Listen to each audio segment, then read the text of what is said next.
คนที่โชคดีมันจะเจอโอกาสดีอยู่เสมอแม่นบ่แม่นคนที่โชคหายเจอโอกาสก็เหมือนเสยทุกท่านอยู่นั่งนี้โชคดีที่โชคหายโชคดีที่โชคหายตบมือให้คนที่โชคดีนะในห้องนี้มีผู้ใดที่คิดว่าตนเองยังมีปัญหาเรื่องเงินอยู่ขอมือแดงคิดว่าอาชีพที่เราเห็นอยู่ยังบ่ทันพอใจกับอาชีพที่เราเห็นอยู่มีวะมีน้อยหรือมีได้ท่านใดเลยคิดว่ายังบ่พอใจกับอาชีพหรือวิถีชีวิตเราในปัจจุบันยังมีวะ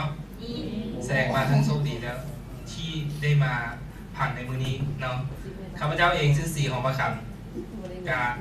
มื้อนี้ดีใจที่ได้มาแบ่งปันประสบการณ์เนาะก็อยากบอกให้ทุกท่านรู้ว่าที่ทุกท่านมีปัญหาเรื่องเงินนะมื้อนี้เรามาเคลียร์กันดีว่าเฮ็ดจังไหนเขาจึงจะมีเงินจะมาลงกันเรื่องนี้เลยเนาะข้าพเจ้าจะบอกว่าโค้งไปวันอื่นเลยเฮ็ดจังไหนเขาจึงจะมีเงินเนาะดีป่ะแม่นี่รู้สึกว่าเงียบกันหมดเลยป่ะแม่เนาะก็ข้าพเจ้าเองเป็นคนพื้นฐานคนตั้งแข่งคนนึงเนาะคนแข่งหัวฟันมีอยู่วันอยู่นี่มีโอ้ตัวมือให้คนบ้านเดียวกันเนี่ยคือเขามารวมกันก้อนว่าคนนึงจะมีเงินได้ก็ต้องเฮ็ดเบี้ยเป็นว่าแมนแล้วถามว่าเฮ็ดเบี้ยแล้วมันได้เงินแล้วคำถามว่าเงินนั้นให้เขาได้เดือนนึงเท่าไหร่จึงจะพอใจกับสิ่งที่เขาต้องการถ้าเลือกได้นะท่านถ้าเลือกได้จะได้เดือนนึงเท่าไหร่ในชีวิตลองตั้งคำถามกับตัวเองถ้าเลือกได้ในชาตินี้ค่อยจะมีรายได้เดือนนึงเท่าไหร่จะมีรายได้เดือนนึงเท่าไหร่10 ล้านฮะล้านบาทโอเคล้านบาท270 ล้านเงินลาวได้ตอนนี้เป็นว่าแม่นถ้าเลือกได้ทุกคนจะมีรายได้ที่สูง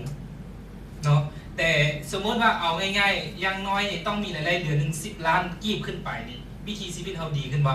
ดีอายุในนี้ไผรายละเดือนนึง10 ล้านตอนนี้มีวะเนาะเอาจังซี่เนาะฉะนั้นคือมื้อนี้ข้าพเจ้ารู้แล้วว่าท่านเฮ็ดอย่างมาก่อนแต่ถ้าว่าบริษัทมาสเตอร์วินนี้สามารถสร้างรายรับให้เราเพิ่มมาอีก1-2 ทาง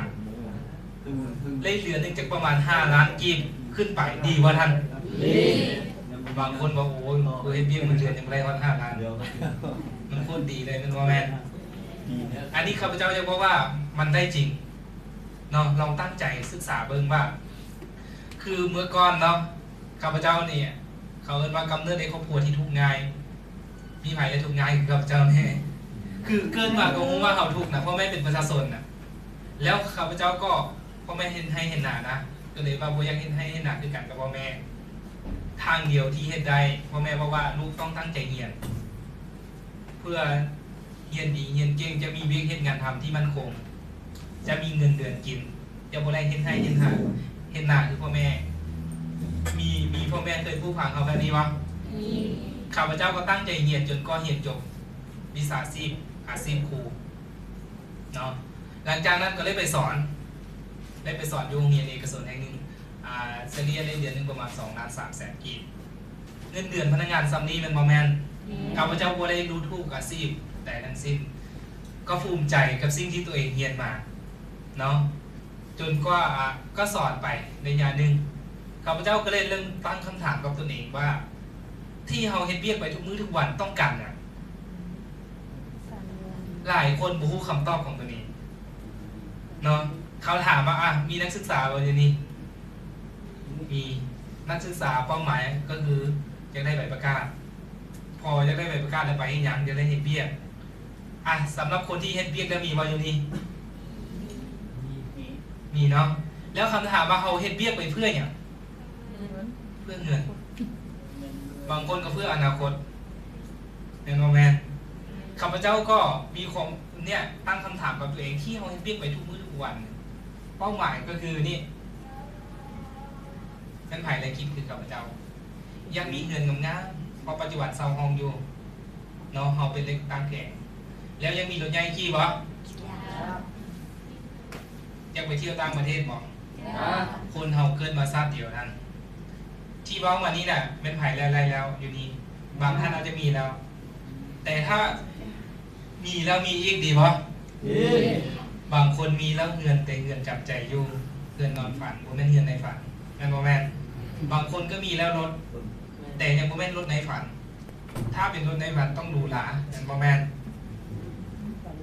เนาะและนี่คือความฝันหรือข้าพเจ้าเชื่อว่ามนุษย์คนเฮาเนี่ยเกิดมาเพื่อสิ่งเหล่านี้แม่นบ่แม่นแม่นไผเลยปฏิเสธแต่ทุกมื้อนี้ไล่แล้วหรือยังแล้วเขามาหาคำตอบกันเนาะดีวะเขาจะมารวมเป็นกันเองเลยเนาะมื้อนี้เขาโอเคโทษดีเราเขามารวมเป็นกันเองเลยว่าเฮ็ดจังไดเขาจึงจะได้สมมติท่านลองรวบรวมมึงว่าถ้าจะได้ในสิ่งเหล่านี้เขาต้องมีรายได้เดือนนึงเท่าไหร่เพราะว่าก่อนจะได้ในสิ่งเหล่านี้ก็ต้องมีเงินแม่นบ่แม่นท่านเงินมาจากไสมาจากเบี้ยบางท่านยังบ่ทันได้เฮ็ดเบี้ยสามีวันนี้ยังไกลความฝันบ่แล้วถามว่าถ้าคนที่เฮ็ดเบี้ยแล้วท่านลองถามตนเองคืนว่าก่อนจะได้ในสิ่งเหล่านี้ต้องมีรายได้เดือนนึงเท่าไหร่เห็นบ่เขาต้องรู้คำตอบถ้าเขาบ่รู้เขาจะเสียเวลาเมื่อก่อนข้าพเจ้าก็เสียเวลากับสิ่งที่เขาบ่รู้แต่สิ่งแรกๆข้าพเจ้าจะให้ทุกท่านมีความฝันความยากแบบนี้ก่อนอยากได้ว่าแบบนี้อยากหลายคนบอกว่าก็อยากได้อยู่แต่ว่าหน้าคือเขาคือสิบ่มีโอกาสได้หรอกก็อยากได้อยู่แต่ว่าเขาคือสิบ่มีวันนี้หรอกข้าพเจ้าจะบอกว่ามื้อนี้ต่อให้เขาจนอยู่กันแล้วแต่ขอให้เขามีความยากและมีความฝันก่อนคำเว้าที่ตอนต้นที่ข้าพเจ้าเอาขึ้นหน้าปกนี่เป็นคติเตือนใจการบ่มีเงินเป็นเพียงปัญหาชั่วคราวนั้นแต่การที่บ่มีความฝันและเป้าหมายจะเป็นปัญหาไปตลอดชีวิต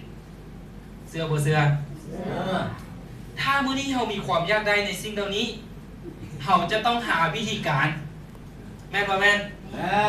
แต่ถ้าเขาบอกว่าคือสิเป็นไปบ่ได้หรอกในชาตินี้ถามว่าหาบ่เอาง่ายๆในชีวิตจริงถ้าเราหิวข้าวอยากกินข้าวนะซอกกินบ่ซอกแต่ถ้าเราบ่อยากเลยเขาเอายื่นให้กินบ่เป็นแม่นบ่แม่นคือถ้าเรามีความยากปุ๊บเราต้องหาวิธีการแต่ถ้าเราบ่มีความยากเราจะบ่หาวิธีการมื้อนี้ถ้าเราอยากรวยเราต้องหาวิธีการบ่แม่นบ่แม่นต้องให้มื้อนี้ค่อยจนอยู่แต่ค่อยอยากรวยค่อยก็ต้องหาวิธีการแม่นบ่แม่นบางคนบ่กล้าคิดเลยชาตินี้คือสิบ่มีโอกาสได้แล้วเจ้าก็บ่ได้แน่นอน 1,000% เพราะเรารู้ในชีวิตจริงนะถ้าเราอยากกินข้าวเราก็ต้องไปซอกแต่ถ้าเราบ่ยากเลยแน่นอนแหละคงจะบ่ได้เนี่ยขอให้เรามีความยากก่อนเมื่อมีความยากปุ๊บตั้งคำถามจะต้องมีรายได้เดือนละเท่าไหร่จึงจะมีให้ได้ความฝันที่เป็นจริง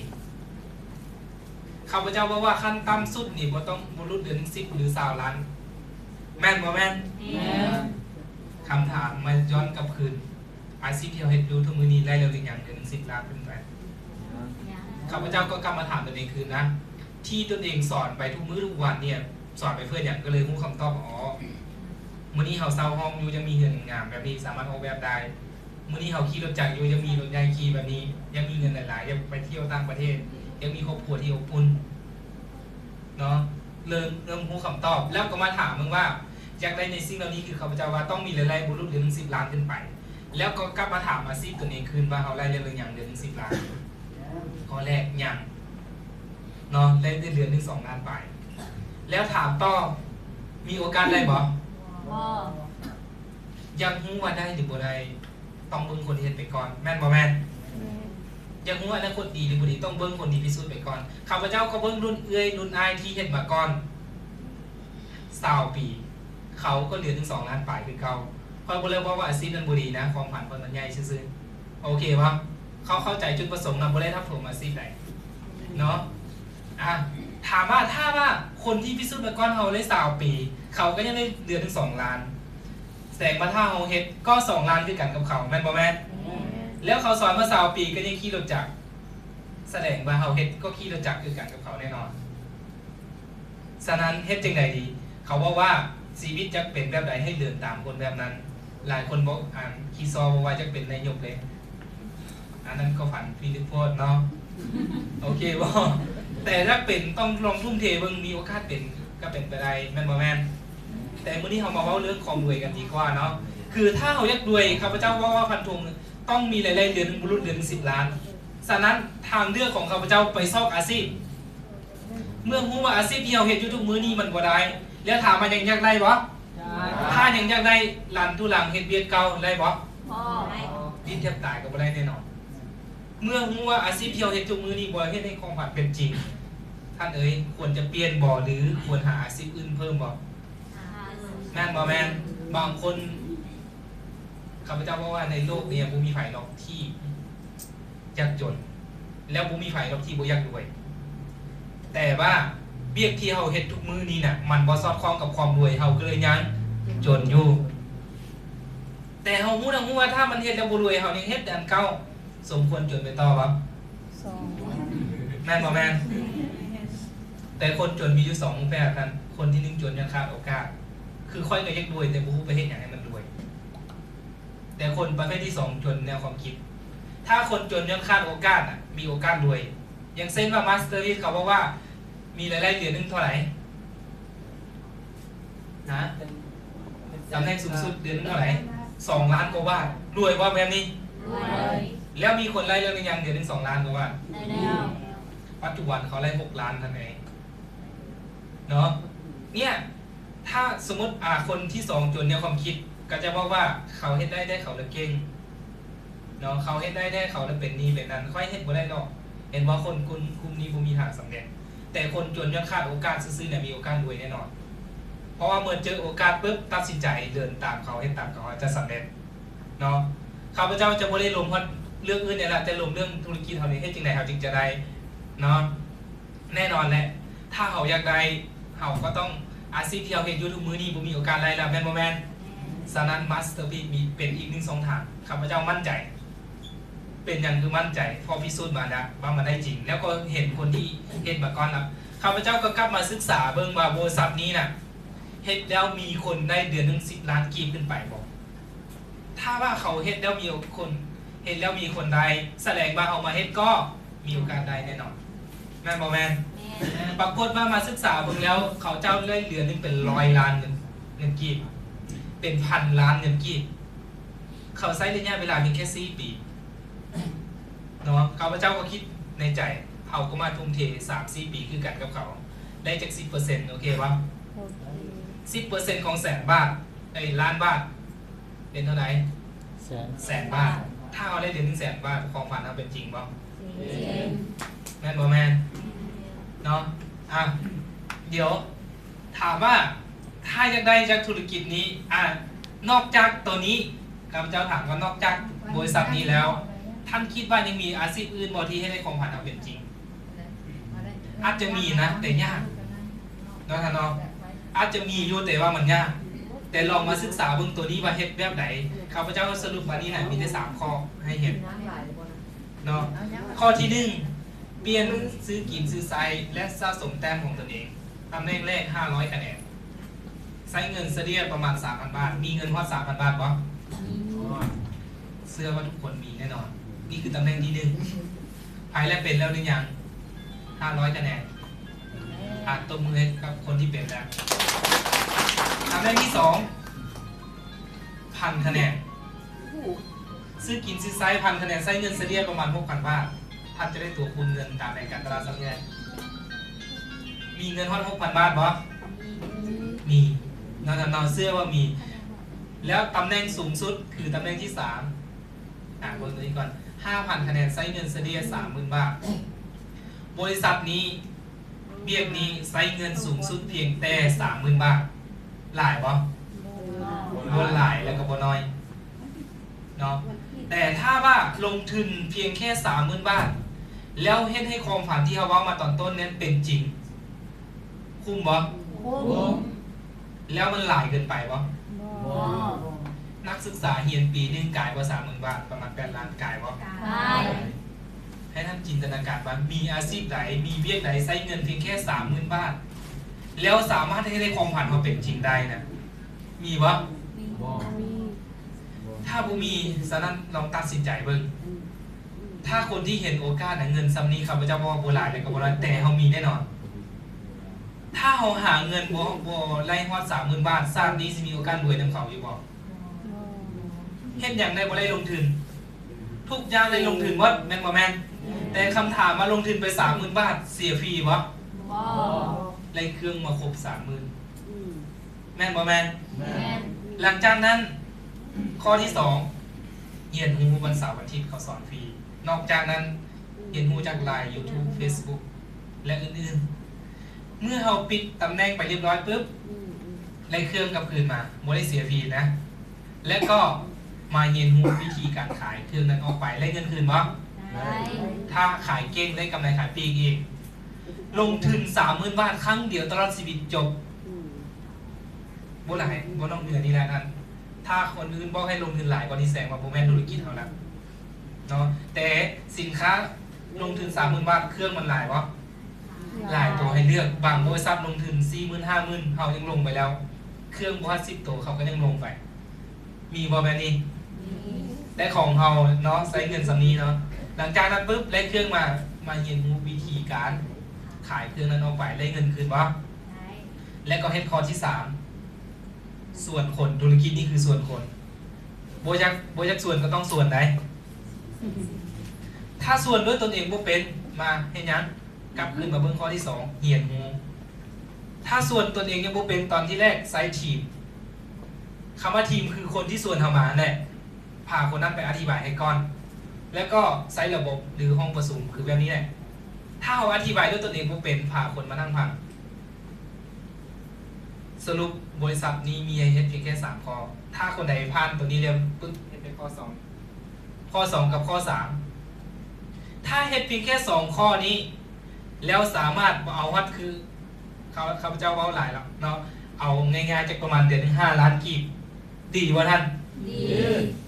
บางคนว่าโคตรดีเลยนั่นบ่แม่นลองพิสูจน์เบิ่งท่านใดได้ผ่านข้อที่1ละอยู่นี่อ่านตบมือให้กับคนที่ผ่านเนี่ยท่านไหนที่ยังบ่ผ่านเคี่ยวตัดสินใจให้ไวที่สุดเอาตำแหน่งนี้ให้มันจบนะครับเนาะหลังจากนั้นท่านเฮ็ดแต่ข้อที่2กับข้อที่3เรียนรู้กับส่วนคนอย่างเดียวถามว่ามันดีจังไดการส่วนคนเมื่อกี้นี่ถ้าเขาเลยเปรียบเทียบให้เห็นแผนการตลาดคือตัวนี้น่ะมันจ่ายเริ่มถึง7 สันข้าพเจ้ายกตัวอย่างขึ้นไหมคือถ้าสมมติข้าพเจ้าส่วนรู้จักแต่คนนี้คนเดียวแต่บริษัทเขาจ่ายเริ่มจากสันคนนี้มาส่วนต่อคนนี้เขาก็ได้เงินคนนี้มาส่วนต่อคนนี้ก็ได้เงินคนนี้ต่อก็ยังได้เงินแม่นบ่แม่นเนี่ยคือสุดยอดของธุรกิจเราสรุปให้เห็นมีได้3ข้อบ่ต้องงงท่านเมื่อก่อนข้าพเจ้าก็งงมันต้องเฮ็ดจังได๋ได้ธุรกิจดีบ่สำนี้แหละคนที่สำเร็จเขาก็เฮ็ดแต่3ข้อข้อแรกเกี่ยวเอาตำแหน่งตัวเองให้ไวที่สุดเท่าที่จะเฮ็ดได้เนาะบางคนบ่มีแท้ๆก็สะสมเนาะแต่ถ้ามีโอกาสปิดเอาเลยท่านได้เสียเวลาปิดตำแหน่งมันเป็นโปรโมชั่นพร้อมเนาะถามมาเฮ็ดได้บ่ท่าน3ข้อนี้ได้อยากรวยว่าท่านอยากรวยบ่แล้วเฮ็ด3เงื่อนไข3ข้อนี้ได้บ่ใครได้คิดว่าได้ขอมือเลยตบมือให้กับคนจะรวยถ้าเฮ็ด3ข้อนี้ซ้ำๆเนาะซ้ำๆปีนึงบ่เตะฮอด5 ล้านค่อยมาหาข้าพเจ้ามาเฮ็ดหยังก็ได้พันธงเลยกล้าบ่อยากได้แท้บ่ท่านอยากได้เฮ็ดตามนี้บ่งงเลยบ่ต้องเหนือนี้แหละนอกจากนี้ข้าพเจ้ายังมีวิธีการช่วยก็คืออยู่วันนี้บ่เรื่องระบบให้ท่านเดินตามจังซี่เนาะมันมี6วงกลมในการหาเคล็ดลับสู่ความสำเร็จท่านบ่จำเป็นต้องเก่งบ่จำเป็นต้องมีประสบการณ์บริษัทเรามีโรงงานให้แล้วหน้าที่ของท่านหาวัตถุดิบป้อนเข้าโรงงานอย่างเดียวมันมูลไปเรียบร้อยก็คือระบบสู่ความสำเร็จเนาะเมื่อกี้นี่เพราะว่าเราเรียนรู้ส่วนคนเป็นว่าแม่ไอขายของส่วนคนขายของก็ขายเครื่องที่เราปิดมานั่นแหละส่วนคนก็ส่วนเข้ามางานตามนี้ทุกๆวันเสาร์วันอาทิตย์พาคนเข้ามาในห้องวันนี้มีคนอื่นเบ้าแทนดีว่าไม่ดีเงินมันจะมาเองท่านเนาะแล้วเขาจะจ่ายให้ทุก5 วันอีกดีวะข้าพเจ้าก็เฮ็ดแบบนี้ซ้ำเนาะเมื่อก่อนก็เป็นพนักงานแต่ฮู้รู้แล้วจะบ่ลงฮอดเรื่องนั้นล่ะอาชีพมันได้อยู่สำนั้นแล้วแต่ข้าพเจ้าบ่บอกให้ปรับมาว่าเดียวเรา ใช้เวลาว่างหลังเลิกเรียน หลังเลิกเบี้ยหลังเลิกการ วันเสาร์วันอาทิตย์ปกติเอาไปให้หยัง ดิ้น ไปดิ้นไปเที่ยวแม่นบ่แม่นแต่ถ้าเรามีความฝันคือตอนต้นข้าพเจ้าเว้ามาน่ะอย่าปล่อยให้ความฝันเราเลื่อนลางเลยเคี่ยวให้มันเป็นจริงซะให้ได้เป็นจริงในชาตินี้หรือชาติหน้า ซานี้ เอาชาตินี้เนาะท่านเนาะเบื่อแล้วหรือยังกับความลำบากในณปัจจุบัน เบื่อ ถ้าเฮ็ดแบบนี้ซ้ำๆแล้วให้เราสำเร็จยากเกินไปว่าท่านเนาะข้าพเจ้าก็เฮ็ดแบบนี้แหละหลังเลิกการก็เฮ็ดแบบนี้ซ้ำๆก็เลยรู้สึกว่าอ่ะเมื่อก่อนข้าพเจ้าก็สมัครมาเป็นปีเนาะที่เล่าให้ฟังหน่อยนึงสมัครบริษัทนี้มาเป็นปีบริษัทแบบนี้มีหลายบ่ หลาย มีหลายข้าพเจ้าก็เคยลังเลสงสัยสมัครมาปุ๊บงั้นไปเบิ่งบริษัทนั้นแน่ไปเบิ่งบริษัทนี้แน่ตัวนั้นก็ว่าดีตัวนี้ก็ว่าดีคนนั้นลืมไปข้าพเจ้าก็เสียเวลามาประมาณเกือบเป็นปีเนาะสมัครแล้วเฮ็ดไปแล้ว แต่ยังบ่มั่นใจบริษัทนี้ไปซอกตัวนี้ก่อนไปซอกตัวนั้นก่อนข้าพเจ้าไปซอกมาประมาณเกือบ20ของบริษัททั่วประเทศลาวนะบ่แม่นซอกทำอะไรอีกคือซอกแล้วจอดเลิกอีกเนาะส่วนใหญ่ข้าพเจ้าไปพังแล้วจะเขียนแผนเป็นฮอดบริษัทนั้นสุดท้ายสรุปไปมายังบ่มีตัวใดสู้ของมาสเตอร์พีซเอ้าถ้าเป็นแบบนี้แล้วถามว่าไปบริษัทใดก็ต้องขายของส่วนคนคือเก่าแม่นบ่แม่น แม่น แต่ส่วนคนบริษัทอื่นมีค่าสุดสมัครยากบ่ ง่าย ของเขาสมัครฟรีง่ายบ่ ง่าย แล้วบริษัทอื่นยังมีการทักษะยอดบริษัทอื่นใจไวสุดก็7 มื้อเดือนหนึงจ่าย4 ครั้งแต่ของเขาจ่าย5 มื้อสรุปแล้วยังบ่มีตัวใดดีเท่ามาสเตอร์พีซเลยซันเขาจะเสียเวลาไปเพื่อหยังแม่นบ่แม่น แม่น ข้าพเจ้าก็คิดได้ตัดสินใจมาลุยเดือน5ข้าพเจ้าพิสูจน์มาเดือน5ขึ้นตำแหน่งนี้ซูเปอร์ไวเซอร์ก็เสด็จรายๆประมาณ 20,000 กว่าบาท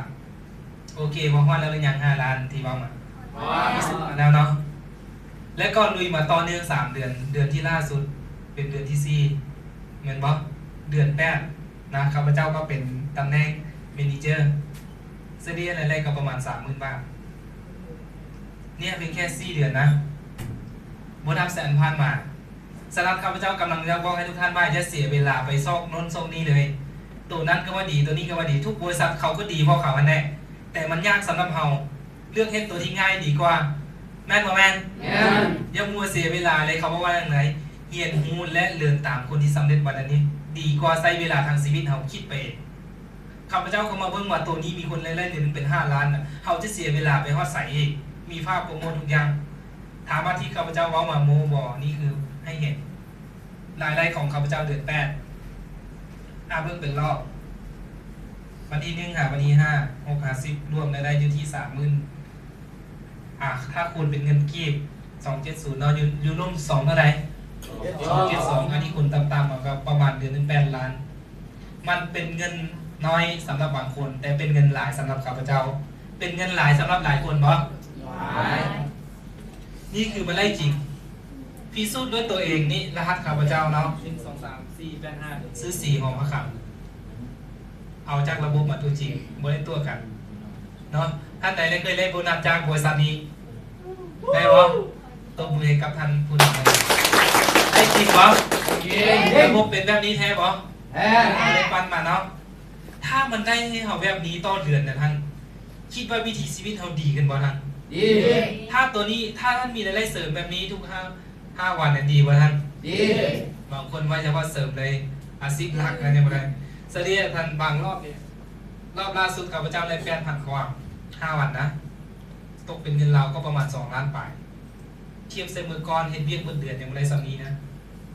บ่ได้บอกว่าอาชีพอื่นบ่ดีแต่ถ้าว่าเวียกนี้มันได้เฮ็ดได้แบบนี้น่ะจะเสียเวลาไปฮอดมื้อใดอีกท่านแล้วถามมาเฮ็ดหยังได้3 ข้อที่ข้าพเจ้าเว้าตอนต้นเนี่ยเนาะบ่ต้องเรียนนี่แหละโอเคว่าท่านใครแล้วจะเอานะเอานะตบมือให้กับคนที่อย่าเสียเวลาเลยท่านเนาะข้าพเจ้าเสียเวลามาก่อนท่านแล้วเลือกมาหลายบริษัทแล้วพันธงไว้เลยตัวนี้ได้ง่ายที่สุดแล้วก็ให้แนวสำเร็จไวที่สุดจังหวะดีที่สุดในตอนนี้ ทุกอย่างอุดมสมบูรณ์นะเอาเพียงแต่บ่ต้องลังเลสงสัยหรอกหลายคนมาพังไม่มีว่าคนไม่ ดี มาพังวันนี้อาจจะมันได้แท้บ่ท่านรุ่นท่านผมเป็นรุ่นที่จะมาลองผิดลองถูกแล้ว เขาพิสูจน์มาก่อนละเพื่อความมั่นใจเบื้องนี้ท่านเบื้องคืนเนาะวันที่1 หาวันที่5 กุมภาปี 60 ปีกายแม่นบ่แม่น แม่น เท่าไหร่นี่ 226,405 วันท่านตัวจริงปะ จริง ตั้งแต่ปีกายนะท่านถัดมาอีก6 50 200,000 11 55 200,000 16 50 200,000 แล้วก็ 200,000 เดือนนั้นรับเท่าไหร่26 58 200,000 จินตนาการนะท่าน6 รอบ รอบหนึ่ง200,000 6 2 12 ล้าน 2 นะบวกกับปลายมันอีกเป็นเท่าไหร่ประมาณล้าน 5บวกกับแผนที่4ที่5ที่6อีกตั้งแต่ปีกายเพิ่นก็บ่รุดเดือนถึง3 ล้านแล้วจนฮอดปีนี้เสื้อว่าเราได้เหรียญถึง6 ล้าน เชื่อ ท่านลองนึกภาพบางคนอาจจะมันเป็นเรื่องธรรมดาท่านลองคิดเบิ่งว่าถ้าคนคนหนึงน่ะมีรายได้เดือนตั้ง3 ล้านบาทน่ะแม่นเวียกเล่นๆบ่ท่าน บ่ คิดในใจเนาะถ้าเอาเฮ็ดเวียกเก่าหรือเฮ็ดเวียกทั่วไปแต่ชาตินี้ทางชาติเลยบ่เฮ็ดเงินก้อนหนึงว่าเป็นล้านบาทเลย265 ล้านเงินละแต่เขาเฮ็ดเดือนเดียว เขาเป็นคนบ่ คน เขาก็เป็นคนแม่นบ่แม่น แม่น หรือไผยังสงสัยตัวเองมีบ่ ผมมี บางท่านยังสงสัยตัวเองเขาแม่นอยู่บ่แล้วถามว่าคนที่เฮ็ดแบบนี้ได้แบบนี้เขาเฮ็ดแบบไหน3 ข้อท่านมุมต้องเดือนนี้น่ะโอเคเนาะกลับไปถามแม่ทีมท่านคืนว่า3 ข้อนั้นยังชื่อบ่มีอย่างแน่เนาะนอกจากนี้นะครับเนาะยังมีกองทุนท่องเที่ยวต่างประเทศอีกดีบ่แม่นี่ ดี เล็กบ้านนอกคนหนึงเคยมีความฝันอยากไปเที่ยวต่างประเทศความฝันเริ่มเป็นจริงแล้วเนาะหลายท่านก็อาจจะซัมนี้ก็เอามาให้สู่แต่ว่ามันเป็นความฝันสำหรับเรานะแม่นบ่แม่น แม่น ปีที่มานี่สิไปสิงคโปร์ไปนะตบมือให้กับคนที่ไปดำที่ไปส้ม ไปน้ำไปน้ มันจะเป็นเกาหลีเนาะแต่บ่แน่ใจเพราะว่าเฮ็ดโปรเกาหลีแต่ว่าสงสัยว่ามันต้องแน่นวีซ่าอย่างต่างๆคนจะเปลี่ยนมาเป็นสิงคโปร์แต่ประเทศใดก็ได้เนาะ ำแม่ เพราะเขายังไม่ทันได้ไป แม่น แต่รู้สึกว่าตอนนี้มีทีมงานเขาพลาดไปแล้วประมาณ 3-4 คนหนึ่งในนั้นมีข้าพเจ้าคนหนึ่งขอไปดำเนินคน เพราะว่าถ้าได้เป็นเปอร์เซ็นต์เนาะปัจจุบันนี้พลาดไปแล้วประมาณ 90% แล้วสรุปว่าต้องได้ไป 100% แน่นอนเนาะคนที่พลาดอยู่ในห้องนี้ก็มีแล้วขอเสียงตบมือให้อาจารย์คำเซยมันอ้างตัวไปเที่ยว60 กว่าปียังเห็นได้พนักงานบำนาญเนาะอันนี้พลาด 100% แล้วเนี่ยไปกินฟรีทุกอย่างแล้วนะเนาะเนี่ยไปมารอบนึงละปีที่มานี้จะไป ถ้าใครอยากไปเนี่ยมีเงื่อนไขให้เฮ็ด3 ข้อ ข้อที่1เราต้องเป็นตำแหน่งสตาร์เดี๋ยวกลับไปถามแม่ทีมคืนว่าสตาร์ต้องเฮ็ดแบบไหนเนาะข้าพเจ้าจะพยายามคืนแต่ว่าให้เห็นภาพว่าต้องเป็นสตาร์เนาะแล้วก็มี3 ข้อให้เห็นข้อที่1แนะนำซ้ำที่1ให้มีคะแนน 40,000 คะแนนภายในปีนี้นับตั้งแต่เดือน1มาแต่มื้อนี้เราบ่มีเวลาฮอดนั้นมันบ่แม่นนับตั้งแต่มื้อนี้จนฮอดท้ายปี 40,000 คะแนนบ่หลายแล้วก็บ่น้อยเอา40มาหาร 5,000 คะแนนถึงจะคน8 คนมีเวลา4 เดือนส่วนคน8 คนมาเป็นผู้ละ 5,000 คะแนนท่านก็ได้ไปละง่ายบ่ ง่าย เนาะจะให้ง่ายก็น่าถ้าตอนที่เขามีประสบการณ์ใส่ห้องประชุมอาทิตย์นึงเขาพามาคนมา8 คนมาตัดสินใจเอาคนหนึงดีวะ ดี หรือตัดสินใจเอามัน8 คนก็ผ่านในอาทิตย์เดียวเห็นปะคือเขามีห้องประชุมให้เขาแบบนี้แล้วหน้าที่ของเขามีแต่เอาคนมาเนี่ยนี่คือข้อที่1เงื่อนไขที่1เงื่อนไขที่2เมื่อเขาเป็นสตาร์แล้วก็สร้างลูกทีมคนที่เขาส่วนมานะให้เป็นสตาร์คือกันกับเขา3 คนก็ได้ไปเดี๋ยวกลับไปถามแม่ทีมคืนเนาะว่าสตาร์นี่ต้องเห็นแบบไหนอันนี้ข้อที่3ข้อที่2เนาะข้อที่3ต้องเป็นตำแหน่งซูเปอร์ไวเซอร์ขึ้นไป6 เดือนภายใน1 ปีตัวนี้น่าจะบ่ทันแล้วเฮาแม่นบ่แม่นผมมีเวลา6 เดือนแต่ข้าพเจ้าเฮ็ดข้อนี้เอาตำแหน่งแน่เนาะปัจจุบันผ่านไปแล้ว5 เดือนแซงมาได้เดือนเดียวผ่านบ่แบบนี้ ผ่าน มั่นใจ 100% ในต้องผ่านเนาะนี่3 ข้อคิดว่าตัวที่ง่ายที่สุดในณปัจจุบันคือตัวนี้คำถามท่านข้าพเจ้าสิบอกให้เห็นภาพหน่อยนึงเนาะถ ถ้าท่านได้นำได้40,000คะแนนได้ตัวคูณเท่าไหร่จากเปอร์เซ็นต์50% 5 4 3ได้เงิน 20,000 บาทเดี๋ยวไปเที่ยวฟอร์มอันนี้เขาบอกเฉพาะแผนที่ดึงซื้อๆนะ 20,000 บาทก็5 ล้านกว่านะดีกว่าแบบนี้ ดี จะเอาบอ เอา โอเคเนอกไปน้ำกันนะ นอกจากนี้ถ้ายักเอาแล้วยักสำเร็จท่านต้องเดินตามระบบที่ข้าพเจ้าว่าเมื่อกี้นี่นึ่งก็คือเฮ็ดเวียกรายวันรายเดือนเนี่ยราย2 เดือน 3 เดือน ถ้าท่านใดยักสำเร็จต้องไปงานนี้นะงานนี้ซึ่งงาน TTT เนาะข้าพเจ้าก็บ่เก่งภาษาอังกฤษแต่ไปแปลเอาสรุปก็คือเป็นงานแห่งบัลลังก์ใจสายสัมพันธ์เนาะหลากหลายอันอยู่ในนี้เลยกิจกรรมทุกอย่างงานเราตัวนี้จะจัดอยู่อาทิตย์ที่มานี้วันที่15-16อยู่ที่ปทุมธานีเนาะคนเข้าร่วมเป็นพันคน ท่านจะไปได้ไปสัมผัสตัวเป็นคนที่มีในรายเดือนหนึง6 ล้านคือคนนี้ นี่คือประธานเนาะคนนี้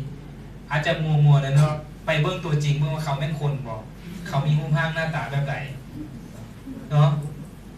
คนจะสอนทุกอย่างเลยอยู่ในนั้นทางความคิดพฤติกรรมการกระทำสายสัมพันธ์อย่างต่างๆอยู่ในนั้นเลยมีกิจกรรมม่วนซื่น2 มื้อกับ1 คืนอยากไปวะท่าน อยาก ใครเลยจะไปคนนั้นจะสำเร็จแน่นอนเงื่อนไขการไปงานนี้วันที่14-15เงื่อนไขแรกต้องมีพาสปอร์ตเงื่อนโมแมน แม่น เงื่อนไขที่2มีเงิน 2,500 เพราะว่ามันต้องได้นอนโรงแรมมันว่าแม่นมันต้องกินอาหารมันต้องมีค่ารถไปถ้าเราไปเองนอนโรงแรมคืนนึงก็จ่ายแล้ว 2,500 ค่ารถก็จ่ายแล้วกินอาหาร4 ค่า4 บาท 5 ค่านี่ได้เงิน 2,500 คุ้มบ่ คุ้ม เท่านั้นนะบ่พอจ่ายเงิน 2,500 เขาพัดเอาเครื่องให้เขาอีก 2,500 สรุปว่าได้ไป ดี ง่ายบ่แม่นี่ ง่าย ฉะนั้นตัดสินใจท่านใดที่ยังบ่ทันจะรู้ว่าธุรกิจนี้มันได้จริงหรือบ่ได้จริงมื้อนี้ข้าพเจ้าเพียงแค่เป็นตัวอย่างนึงยังบ่มั่นใจนะไปงานนี้เลยท่านเนี่ยข้าพเจ้าเว้าตอนต้นเมื่อกี้เนี่ยบางท่านหาก็มามื้อนี้ยังลังเลสงสัยท่านว่าไอ้นี่คนเป็นพันคนอยู่ในนี้ล่ะเขาพิสูจน์มาก่อนเฮาแล้วรุ่นเฮาบ่แม่นรุ่นจะลังเลสงสัยมีแต่เห็นรู้แล้วเดินตามอย่างเดียวโอเคเนาะถ้าอยากสำเร็จไปงานนี้ให้ได้ก่อนแล้วจากเศร้ากลับมาค่อยเศร้าพอถ้าลดละความฝันเอาเนาะภาคไว้งานนี้ปรึกษาแม่ทีมเนาะแล้วก็นี่คือผู้นำมนุษย์เงินล้านท่านไปแล้วจะได้พบกับคนนี้มาเลยเนี่ยผู้นำเบอร์ 1คนเล็กดาวิพัฒน์เมื่อกี้นี่เราเห็นแล้วเนาะหลายๆเบอร์บริตัวกันเนาะบริกี่โมงอีกบริษัทนี้หลายบริษัทบอกว่าเหรียญ100,000 บาท 500,000 บาทล้านบาทเป่าแต่ปากแต่บ่เคยเห็นโซเคยเห็นบริษัทอื่นแม่ทีมโซบนักแบบนี้บ่ บ่ ข้าพเจ้าเฮ็ดมา 3-4 ครั้งแล้วบ่เคยเห็นบอกไว้เลยบ่เคยเห็น แต่ตัวนี้เขากล้าเปิดเผยกล้าโซแสงว่ามันไล่จริงแม่นบ่แม่น แม่น เนี่ยผู้นำมนุษย์เงินล้านมาเลยอันนี้เนาะเดี๋ยวเราคงมีโอกาสไล่คือกันกับเขาแน่นอนเนาะขอเพียงแค่เราเดินตามท้ายสุดเป็นอย่างเราต้องเริ่มต้นมือนี้เดี๋ยวนี้ เมื่อเรารู้ว่าธุรกิจนี้เฮ็ดแล้วมันได้ท่านจะเสียเวลาไปฮอดมือไหนมือไหนจึงเริ่มต้นเพราะธุรกิจนี้คือการที่ลักๆเฮ็ดข้อที่3ข้อ2กับข้อ3แม่นบ่แม่นเห็นรู้กับส่วนคนลักๆก็คือส่วนคนถามว่าถ้าเฮาบ่ส่วนคนอื่นก็ ส่วน พี่น้องเฮาบ่บอกต่อคนอื่นบอกต่อวะ บ่ หลายคนเสียใจมาฮอดเอ้าเจ้าก็มาปะแหมเฮ็ดคือบ่บอกเฮาแน่บัดว่ามีบ่แม่นนี่ นี่ ฉะนั้นอย่าเสียเวลาเลยท่านตัดสินใจให้ไวที่สุดเนาะชีวิตบนโมเมนต์ของเล่นท่านเขาจะสำเร็จปีนี้ดีกว่าปีหน้าเป็นโมเมนต์สำเร็จไวดีกว่าสำเร็จช้าเริ่มต้นตั้งแต่มือนี้ไปเลยอย่าเสียเวลาเลยเนาะมื้อนี้เองข้าพเจ้าเป็นเพียงแค่ตัวอย่างหนึงมาตอบย้ำความมั่นใจให้ทุกท่านรู้ว่าบริษัทนี้มีคนเฮ็ดแล้วไล่จริงสำเร็จจริงมันเป็นไปได้จริงสรุปว่าเฮ็ดอย่างแน่ก็มีแต่3ข้อที่ข้าพเจ้าตอนต้นเนี่ยบ่ต้องงงหรอกท่านบ่ต้องซุกซิกทางใด1เลือกตำแหน่งตนเองให้ไวที่สุด2เรียนรู้3ส่วนคนส่วนบ่เป็นไซต์ทีมไซต์ระบบเฮ็ดแบบนี้ซ้ำๆท่านสามารถสำเร็จเองได้จะมาเองโอเควะท่าน โอเค มีอย่างสงสัยอีก บ่ มีอย่างจะถามข้าพเจ้าอีกมีบ่ขอให้ดึงคำถามถ้าจะถามได้ข้าพเจ้าบอกมาตอนต้นเนี่ยเนาะว่าทุกคนมีความฝันและเป้าหมายฉะนั้นอย่าปล่อยให้ความฝันเขาเป็นแค่ความฝันไปเลยจงสร้างมันให้มันเป็นจริงซะดีบ่สร้างให้เป็นจริงปีนี้ชาตินี้ดีกว่าชาติหน้าเนาะฉะนั้นอาจจะพาให้ทุกคน